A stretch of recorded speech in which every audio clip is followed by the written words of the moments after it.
Cəmi 13 yaşım var idi, indikən böyük hədəfimi qoyanda.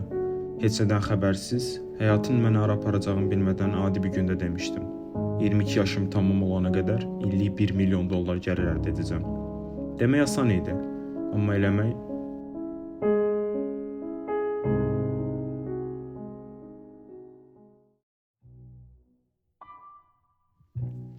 İndiki bacarıqlarımın təməlini çox kiçik yaşdan qoymağa başlamışam. Kod yazmağa başlayanda 6-cı sinifdə idim. Bəzən kimlərsə üçün bəsit veb-saytlar hazırlayır, bəzən də idarəetmə sistemləri yazırdım. Amma bir problem var idi. Bunları sadəcə zövq aldığım üçün, bəzən də nəsə öyrənmək üçün elirdim. Heç nə qazandırmırdı. Yavaş-yavaş düşünməyə başlamışdım. Tamam, kimlərinsə işlərini həll edirəm, amma bundan necə qazanc əldə edə biləcəm? Pul qazanmaq həvəsim də elə-belə yaranmışdı. Elə hədəfimi də ilk manatlarımı qazananda qoymuşdum. Düz $1 milyon.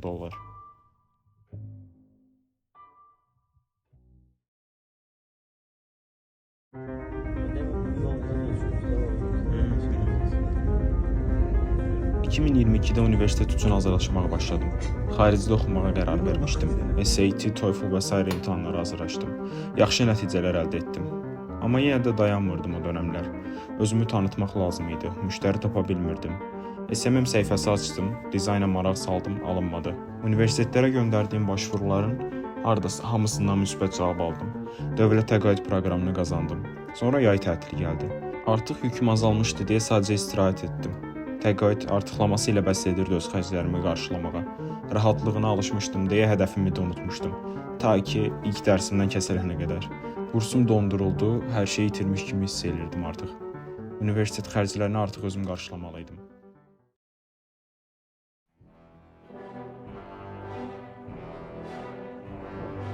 Köhnə vaxtlar yadıma düşdü o dönəmdə. Yenə başladım qurmağa, yaratmağa. PNN-i qurdum. İlk dəfə yoxlayanda etdiyim səhvləri təkrarlamadım. Müştərilər tapdım, səhifələri böyütdüm. Onlar üçün veb-saytlar yazdım, reklam etdim. Hər şey yaxşı gedirdi. Amma dərsləri yenə aksatmağa başlamışdım. Kursumu bərpa etmək üçün dərs keçmək vacib idi. Bunun fərqinə varanda dayandım, işləri qoydum bir kənara. Sadəcə dərslərə vaxt ayırdım. Amma artıq gec idi, yenə kəsildim.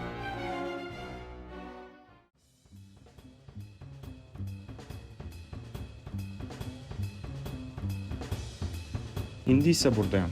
Çoxlarınıza maraqlıdır. Bunları axı niyə bizə danışırsan? Haqlısınız, izah edim. Siz bu videonu izləyəndə artıq yay tətili üçün Bakıya qayıtmışam. Yenidən hər şeyi toparlamaq, işləri yoluna qoymaq üçün növbəti semestr başlayana qədər pul qazanmaq lazımdır. Yaxın dostumla video kolda olanda fikri də o verdi.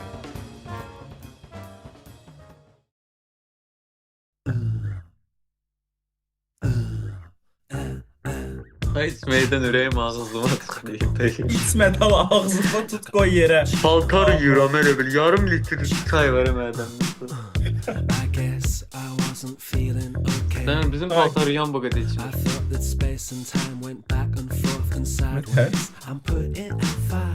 Olmaz olsun bilməlidir, amma belə yox axı. Səhnə bir dubl 12. Ona qarışma, sən öz skriptindən get.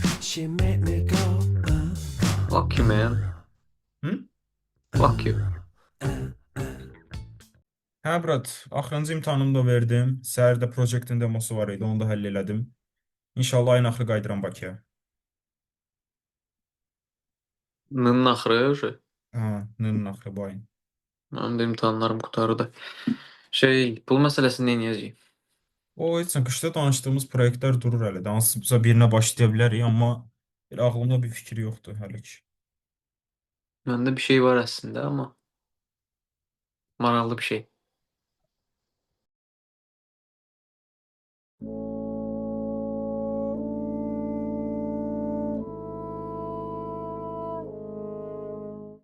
Bəlkə bir community quraq, bizim kimi insanları tapaq, birləşdirək, komanda qrup daha böyük oynayaq dedi Raul. Bu kanalda yay boyu hər bir atdığımız addımı, hər bir razılaşdığımız müştərini, işləri necə qrup böyütdüyümüzü ən kiçik detallarına kimi sizlərlə paylaşmaq istəyirik. Danışdığım hekayə əslində bu kanalın altında yatan motivasiyadır. İnternet bu günlərdə sizlərə tez varlanmaq adı altında kurs satan, əslində hər bir yerdə tapa biləcəyiniz dəyərsiz məlumatları itələməyə çalışan insanlarla doludur. Bu səbəbdən hər şeyi tam şəffaflığı ilə gözünüzün önündə edib, eyni zamanda sizlərə də dəstək olmaq istəyirik. Mən sizdən, siz də məndən öyrənə biləsiniz deyə. Əgər yetəri qədər maraq olsa, yaxın günlərdə community-nin təməllərini atacağıq. Eyni zamanda videoların davamı da gələcək. Əgər siz də bu yolda bizimlə olmaq və böyük bir işin parçası olmaq istəyirsinizsə, şərh yazmağı və sosial media hesablarımızı izləməyi unutmayın. Hələlik.